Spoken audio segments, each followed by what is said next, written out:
Hati-hati. Sorban ini hati-hati. Kalau kita sujud pakai sorban. Allahu Akbar. Ini di depan kita nih. Sorban. Sujud di atas sorban. Tidak sah. Ini Piki kemari. Sujud begini. Tidak sah. Kira-kira jelas tidak?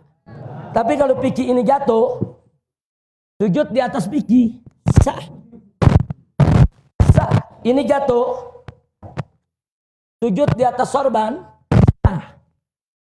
Tapi kalau sorban ini sedang kita pakai begini, sorban di depan kita, terus sujud di atas sorban, tidak sah. Nah, kalau Anda lagi sujud, tahu nggak sengaja ini begini, Anda udah sujud begini, turunkan aja ini. Ini turunkan, selesai. Sholat Anda sah. Paham? Jadi jangan mentang-mentang pakai sorban, ada yang sujud kadang-kadang di atas sorban. Tidak sah. Sebab kalau Anda sujud di atas sorban, sorban yang sedang Anda pakai, berarti Anda sujud di atas pakaian yang sedang Anda gunakan. Nggak boleh. Kira-kira jelas tidak? Nah, makanya sekarang bagaimana kalau orang rambutnya panjang nutup semua ini? Dia sujud, tidak ada bagian jabahnya yang menempel di lantai, ketutup rambut, tidak sah. Ini jabah mesti nempel. Nah, nempelnya pun harus ada beban. Contohnya beban, andai kata, ini tempat sujud saya tepung atau bedak. Andai kata bedak, kalau saya sujud, saya angkat, ngejiplak, ada tanda sujud. Itu berarti saya sujud dengan beban. Ada orang sayang menjambulnya. Dia sujud, hati-hati saudara, cuma nempel begini. Ada yang begitu. Andai kata ada bedak, nggak ada tanda sujud. Tidak sah. Sujud itu bukan sekedar nempel, tapi ada beban. Nah, jadi kalau dalam kitab fikih diumpamakan andai kata ada tepung, tepung itu ada bekas cap jidat kita. Kira-kira jelas tidak? Paham? Nah, jadi sujud ada tata caranya. Jangan sembarangan kita sujud. Posisi kaki jari lihat, posisi tangan lihat, posisi jidat lihat. Nah, ini yang penting. Termasuk perempuan yang suka yang pakai apa? Mukena. Kadang-kadang mukenanya panjang, begitu dia sujud, mukenanya di depan. Dia sujud di atas mukena. Tidak sah. Makanya hati-hati tempat sujud kita. Nah, jangan sampai berkaitan dengan apa yang sedang kita pakai.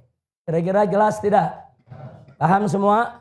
Jadi kalau ini Piki nutup begini, sujud tidak sah. Tapi kalau ini Piki jatuh, sujud di atas Piki sah. Karena kalau Piki sudah terlepas, dia tidak lagi sedang kita pakai. Sampai di sini jelas? Paham? Baik. Berikutnya. Nah, begitu kita bangun dari sujud, perhatikan kaki kita. Bangun dari sujud. Allahu Akbar. Pantat kiri kita duduk di atas kaki kiri.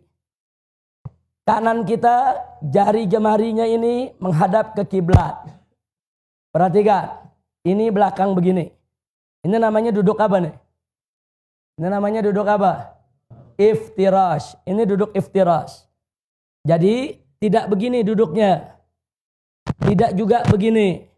Kecuali bagi yang berhalangan, yang sakit, yang badannya kegemukan, yang ada asam uratnya, dia nggak bisa duduk dengan sempurna, itu lain masalah. Tapi kalau kita lagi sehat walafiat, duduk yang sempurna, duduk di atas betis kiri nih, ini telapak kaki kiri nih, ini pantat kita duduk di kaki kiri nih. Nah, beban kita ada di kiri, kaki kanan. Nah, kita lihat ini seperti ini. Jari jemari, perhatikan. Begitu kita duduk, jari jemari kita tidak megang dengkul, enggak. Jari jemari kita di atas paha, bukan megang dengkul. Di atas paha, jangan dibuka lebar. Jangan dibuka lebar, tidak mesti terlalu rapat, biasa saja. Jari jemari kita menghadap kiblat. Tanah kiblat, semua menghadap kiblat, kita punya jari. ujung jari sejajar dengan ujung dengkul kita. Jadi bukan di atas dengkul, tapi di atas paha ujung ini. Seperti ini. Nah, jadi ini kaki kita seperti ini, belakangnya, depannya seperti ini. Sampai di sini jelas tidak? Kemudian kita sujud sama seperti itu. Nah, setelah sujud kita akan berdiri. Nah, dalam mazhab Syafi'i saat kita mau diri ada sunnah untuk kita yaitu duduk sejenak istirahat.